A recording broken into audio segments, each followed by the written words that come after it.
राजा भैया करते कमाल जी, बन के मसीहा मचाते धमाल जी। जिंदाबाद जिंदाबाद राजा भैया जिंदाबाद। यूपी के राजा भैया करते कमाल जी, बन के मसीहा मचाते धमाल जी। जहाँ जाते वहाँ गर्दा उड़ाते हैं।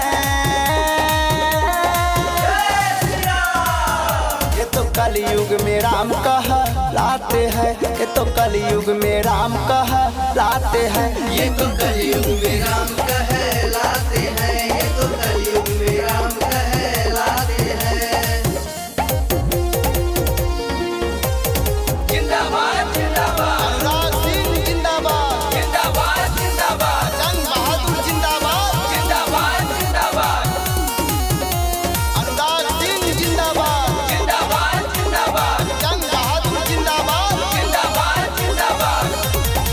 महिला से छेड़ा छाड़ा करता न कोई, गुंडा मावाली सब जाते हैं सोई, गुंडा मावाली सब जाते हैं सोई।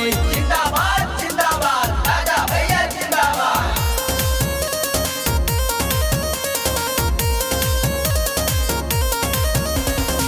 महिला से छेड़ा छाड़ा करता न कोई, गुंडा मावाली सब जाते हैं सोई।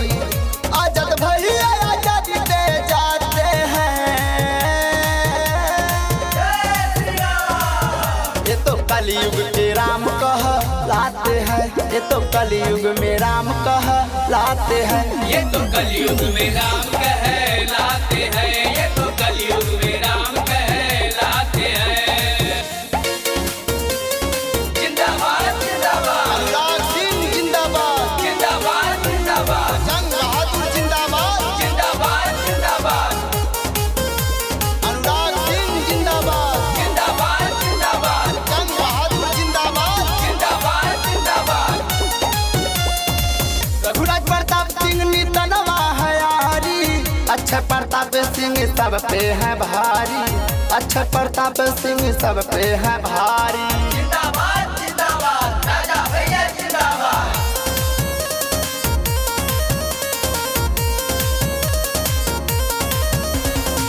रघुराज प्रताप सिंह नितनवा है यारी, अच्छे प्रताप सिंह सब पे है भारी। गोस्वामी सूरज प्रकाश दिखलाते हैं।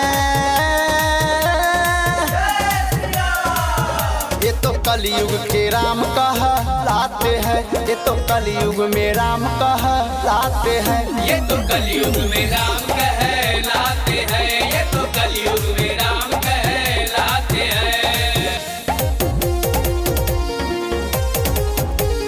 जिंदाबाद जिंदाबाद अनुराग सिंह जिंदाबाद जिंदाबाद जिंदाबाद जंग बहादुर जिंदाबाद जिंदाबाद जिंदाबाद अनुराग सिंह जिंदाबाद जिंदाबाद जिंदाबाद जंग बहादुर जिंदाबाद जिंदाबाद जिंदाबाद।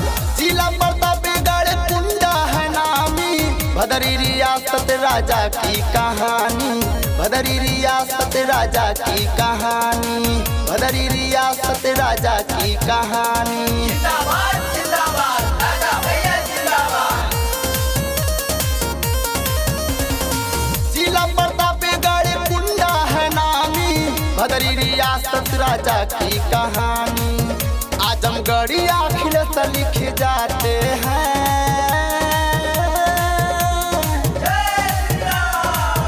उमेश लहरी जी गा के सुनाते हैं, ये तो कलयुग में राम कहलाते हैं, ये तो कलयुग में राम कहलाते हैं, ये तो कलयुग में राम